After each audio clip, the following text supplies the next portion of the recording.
Hello everyone, I am Katrina Angela Agol and today we are going to tackle the Unit 5 Feedbacking Communicating Assessment Results, the Lesson 2.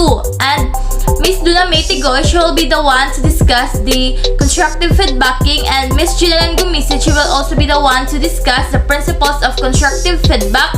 And me, I will also be the one to discuss the different characteristics of constructive feedback. Good day everyone, so I am Tigoy and today I will be going to discuss the lesson 2 entitled Constructive Feedbacking. In order for student assessment information to improve curriculum, instruction, and student learning, accurate analysis of assessment results must be followed by feedback to the student and the teachers. The purpose of constructive feedbacking is to assess or to support the learner's knowledge on how they will understand the content. The aim at achieving a positive outcome by providing someone with comments, advice, or suggestions that are useful for their work or their future. So those feedback that you are given to the learners or those word affirmations that you have given, mauto sila silbi mahimong encouragement sa learner to strive more para sa ilahang kaugalingon para makakat-on sila og new learning. Constructive feedback is all about providing useful comments and suggestions that contribute to a positive outcome, a better process, or improved behavior. As a student, we have weaknesses, right? So those feedback given by the teachers, those will help us encourage ourselves. Murag mo to siya silbi himuon nato nga strength para ato ang buhaton ang ato ang best, or we will give our best to be a better learner. Constructive feedbacking provides encouragement, support, corrective measures, and directions to the person receiving it. Knowing how to give constructive feedback is a valuable skill. So, dapat jud nga maayo ka mo hatag og feedback, especially sa students. Kay kita mga students, we need support, we need guidance para sa ato ang pag-strive sa ato ang future. Kay for example, kanang na inside the classroom mag-discuss ang teacher, dayon magtawag siya students, dayon katong student nga iyahang gitawag is dili maka-answer sa question or maka-answer pero layo ra kayo sa question, dayon ang itubag sa teacher is kanang wala siya nga dili mao imong answer. So di ba masakitan to ang katong student, of course. But instead nga ingnon mo siya nga mali iyang answer, pwede ra nimo siya nga ingnon nga thank you, you will now take your seat. Dayon ikaw na dayon as a teacher ang bahala nga mag-explain sa kung unsa ang sakto nga answer, not kanang murag dili na nimo i-mention tong layo nga answer sa student para dili na kay siya masakitan. Kay wala ta kabalo sa kuan sa mga what if na siya problema sa ilaha tapos dili man jud na malikayan nga madala na to atong problema sa school. Kay di ba murag lisod man kayo kanang moingon sila nga ibilin lang ang problema sa balay. So di ba murag lisod man jud kay na buhaton or lisod kay hunahunahon nga ibilin lang sa animo ang problema sa inyuha og dili mo dadon sa school. So as a good feedback giver, you should mind the words nga imuhang isulti para dili na kayo ka makasakit og feeling sa tawo. There are two main elements that make feedback constructive. First, the content of the feedback, and second, how the feedback is delivered. So, these two elements are very important in knowing the feedback or unsaon nimo pagkabalo if the feedback is constructive. The content of the feedback. Constructive feedback is specific. It should focus and based on what is observable. It also includes some specific direction on how to make improvements. The constructive feedback is specific daw. Dapat in giving a constructive feedback, of course, na kay gi-focus nga content, or it should focus rather than i-value judgment about an individual.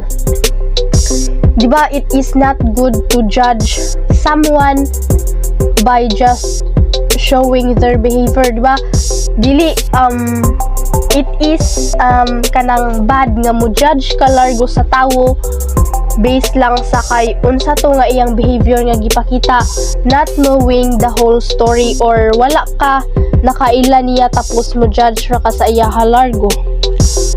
And based on what is observable rather than assuming anything about the person's attitude or motivation. So just like what I have said earlier nga, dili maayo nga mo judge ka largo sa usa ka individual without knowing the whole story. So before giving feedback, dapat nakabalo sa kadaan sa all information kung anong nahitabo to nga issue, or nganong nagkagubot ngayong ato nga feel nimo mabaw ra kaayo ang reason nga gigikanan sa issue. And it also includes some specific directions on how to make improvements if needed. Second element, how the feedback is delivered. To be constructive, feedback should not be delivered in a way that provokes hurt feelings, shame, defensiveness, resistance, or a sense of failure. Honest does not mean tactless. In delivering your feedback, it is very important that you deliver your feedback in a good way, or kanang dili siya or dili ka mag-deliver og feedback in an offensive way. Kay dapat jud nato nga bantayan nga if mag-deliver ta og feedback, it should be kanang harmless, nga sure jud nato nga dili ta makasakit sa feelings sa person nga atong storyahan. Parehaning sa last sentence, honest does not mean tactless. So dili lang sa kay honest ka, you must control the words that are going out from your mouth. Dapat imuhang i-control ang words nga imuhang istorya to avoid hurting someone's feelings. Kay lisod na kayo bawiin, diba, if makasulti ta og words, even just or kanang moingon lang ta nga honest lang kaniya nga kung unsay iyang or unsay imuhang nakita sa iyang gibuhat. But of course kanang makastorya ka og kanang feedback nga offensive, so di ba syempre masakitan jud na sila even if you are just being honest. So dapat as a feedback giver, you must control the words coming out from your mouth. There are 3 feedbacks that are all necessary in providing students the best learning opportunities. First, feedback at the beginning of the instructional process. Second, feedback during the instructional process. And the last one is feedback at the end of the instructional process. Feedback at the beginning of the instructional process. Information gained from pre-assessments as well as diagnostic testing yields impressions of students' knowledge and skills related to the content. Information from this type of assessment establishes a starting point for the teachers.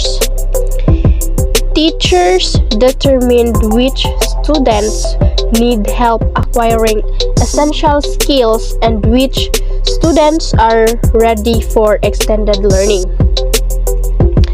In the feedback at the beginning of instructional processes, the best example of these are the pre-assessments and the diagnostic testing. Kay kaning given content or kaning ihatag nga mga assessments sa teachers, these assessments will guide or will assess the learner's knowledge on that specific topic. While feedback from pre-assessments is used primarily to inform instruction, it can also be used to help students from detailed personal learning plans. Timing of pre-assessments should be considered to assure accurate and meaningful feedback. The timing of a unit-level pre-assessment should be as close to the instruction as possible while also allowing the teacher enough time to monitor and adjust. Feedback during the instructional process. The goal of feedback is to increase individual knowledge, skills, and achievements. For students to learn from their confusion or miscues, they must be aware of what they have accomplished as well as what they need to work on. As a student that are willing to learn, they must be aware of what they have accomplished as well as what they need to work on. So, if ang learner is willing siya nga makakat-on, dapat aware siya sa iyang kaugalingon kung unsa iyahang mga things nga na-accomplish, and also kanang willing sad siya nga mo work on pa or mo strive more og new learnings para to improve his or her knowledge about a specific nga butang nga gusto niya makatunan. Providing descriptive feedback either in written or oral format, followed by opportunities to practice and demonstrate understanding and skill. Assessment during instruction offers teachers an analysis of teaching strategies and different methods. And the last one is feedback at the end of the instructional process. Feedback at the end of instruction informs the student, parents, teacher, and school system how well the goals of instruction have been met. For the student, reporting of summative assessments ranges from a grade on a single assignment to earning a credit for a class.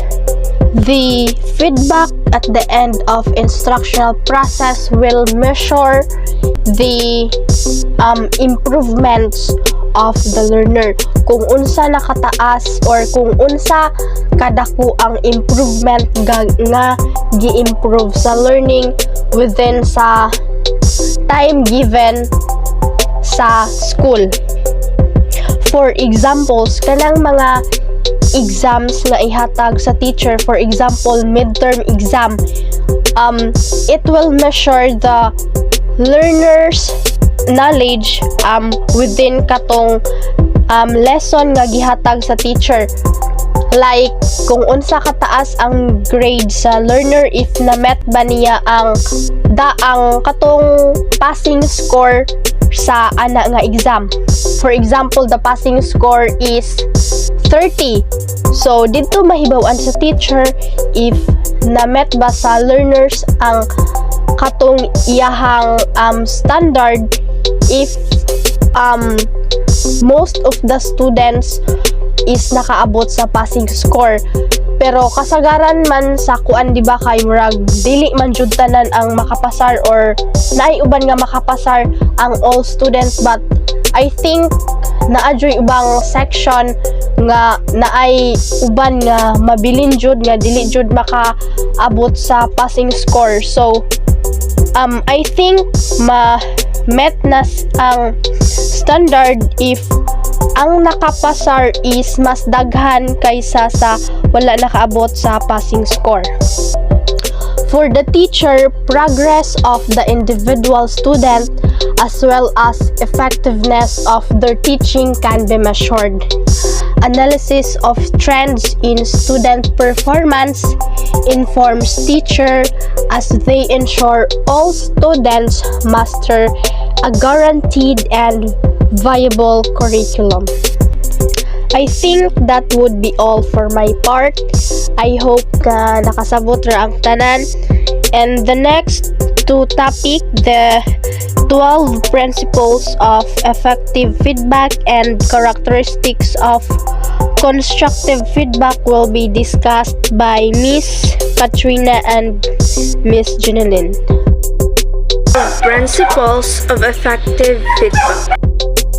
The first principle of effective feedbacking is to identify where students are doing well. So, if we, as a future educator, kadang we must identify kung aha nag-enhance sa estudyante, kung aha sila nag-bloom for them to gain a positive feedback. Second is to identify where student areas of improvements are and offers ideas and suggestions about how to approach this. So, kini ang second principle sa kanang effective feedback. So, we must know kung asa si estudyante ma-improve ang atong i-feedback sa ilahakon. Kung asa sila na lower kay nila nga kanang kuan maglisod sila. So, kung ito na to kuan kung aha sila dapat ma-improve. So, hatagan sila ideas and mga suggestions kanang para ma-enhance mo jud ilang knowledge about ato. Third kanang principles is clearly related to future assessment tasks and is designed to help students prepare for them. So, ang feedback, kung muhatag feedback kanang effective siya kung related siya sa assessment. Diba? At nakadesign din siya para sa mga estudyante kay sense para magamit na nila ang atong feedback nga gihatag. Wherever possible is formative and not summative. So, ang ihatag nato is formative. Bisag magkinaon sa formative jud dili summative. Five is explicit. So, dapat ang atong ihatag na feedback is detailed and clear para dali ra masabtan sa estudyante. Is constructive and treats student learning as a developmental rather than deficit issue. So, ang atong feedback na ihatag dapat constructive. Kanang makatabang sa estudyante, dili katong mga issues na makadown sa ila or makahatag og kakulangan sa ila. Number 7 is timely enough so that it can be used by students in preparing for future assessment and engaging with the subject matter. So, kung maghatag feedback, dapat kanang napapanahon po, kanang magamit pa niya in the future para pag-enhance sa iyang ability. Number 8 is provided insufficient amount of details.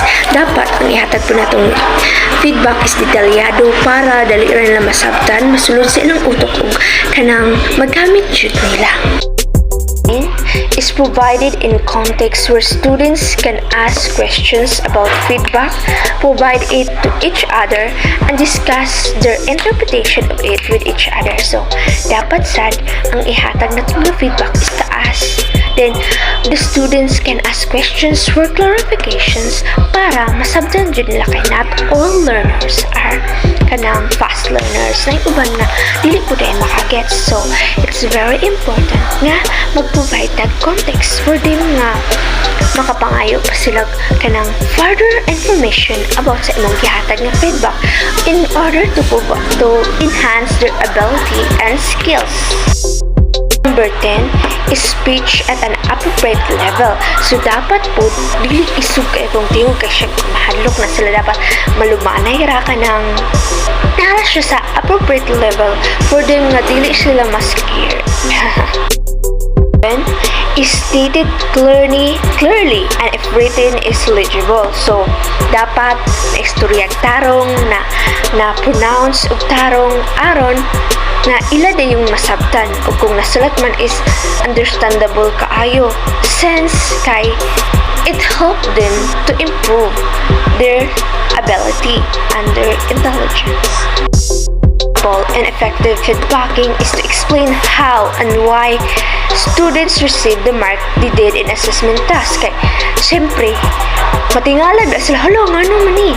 So, dapat naka-detailed or naka-explain kung nganong naa sila inani nga feedback para kay kanang dali ra nila nga madawat din ilang tong masulod silang utok na next time dili nila inataon dapat inaniun na. And that's all. So my assigned topic is the characteristic of constructive feedback. So what are the different characteristics of constructive feedback? So the different characteristics of constructive feedback are: number 1, it is descriptive rather than evaluative. Second, it is specific rather than general. Third, it is focused on the behaviors rather than on the person. Fourth, it takes into account the needs of both the receiver and the giver of feedback. And fifth, it is directed towards behavior which the receiver can do something about.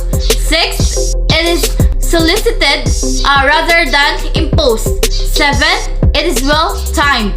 8, it involves sharing of information rather than giving advice.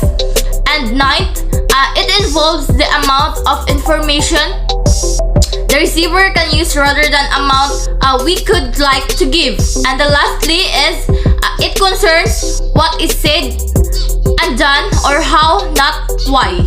So now we are going to expound each characteristic of constructive feedback. So the first characteristic of constructive feedback is it is descriptive rather than evaluative. By describing one's own reactions, it leaves the individual free to use it or not to use it as they see fit. By avoiding evaluative language, it reduces the need for the individual to respond defensively. So descriptive feedback, it is a specific information in the form of written communication or conversation that help the learners understand what he or she needs to do in order to improve. Rather than evaluative feedback, it is a summary for the students or the learners or how well he or she has performed on a particular task. So the second characteristic of constructive feedback is it is specific rather than general. So to be told that one is dominating will probably not be as useful as to be told that in the conversation that just took place, you did not appear to be listening to what others were saying and felt forced to accept your argument. The third characteristic of constructive feedback is focused on the behavior rather than on the person. So it is important that we refer to what a person does rather than to who we think or imagine they are. Thus, we might say that a person talked more than anyone else in this meeting rather than that they are a loudmouth. The former allows for the possibility of change. The later implies a fixed personality trait. So behavior focus rather than personality focus. So feedback that refers to what the student does allows scope for change. We might comment, you appeared to lose focus and direction when interviewing Mr. J, rather than commenting, you are too vague during client interviews. And the fourth characteristic of constructive feedback, it takes into account the needs of both the receiver and the giver of feedback. Feedback can be destructive when it serves only our own needs and fails to consider the needs of the person on the receiving end. It should be given to help, not to hurt. We too often give feedback because it makes us feel better or give us a psychological advantage. So, positive and encouraging. Balancing comment on strength you have observed and what the students did well with areas of weaknesses or that require further growth. Encouraging improvement with practical and specific suggestions. And the fifth characteristic of constructive feedback, it is directed toward behavior which the receiver can do something about. Frustration is only increased when a person is reminded of some shortcoming over which they have no control. So, by respectful, demonstrating mindfulness of acceptable boundaries, respecting confidentiality, and using language that is non-judgmental and provided in a relaxed, mutually agreed upon setting. And the sixth characteristic of constructive feedback, it is solicited rather than imposed. So feedback is most useful when the receiver has formulated the kind of questions which those observing can answer, or when they actively seek feedback. And the seventh characteristic of constructive feedback, it is well-timed. So in general, feedback is most useful at the earliest opportunity after the given behavior. The reception and use of feedback involves many possible emotional reactions. Excellent feedback presented at an inappropriate time may do more harm than good. So well-timed and expected, given as soon as is appropriate, or during or after the action or behavior, with consideration to client safety, privacy, time available for discussion, and the student's readiness to hear it. To prevent further problems or embarrassment arising, avoid waiting until halfway assessment or supervision session to provide the feedback. If client-student or staff-student relationships are at risk of being negatively affected. In the eighth characteristic of constructive feedback, it involves sharing of information rather than giving advice. So by sharing information, we leave a person free to decide for themselves in accordance with their own goals and needs. When we give advice, we tell them what to do and to some degree take away their freedom to decide for themselves.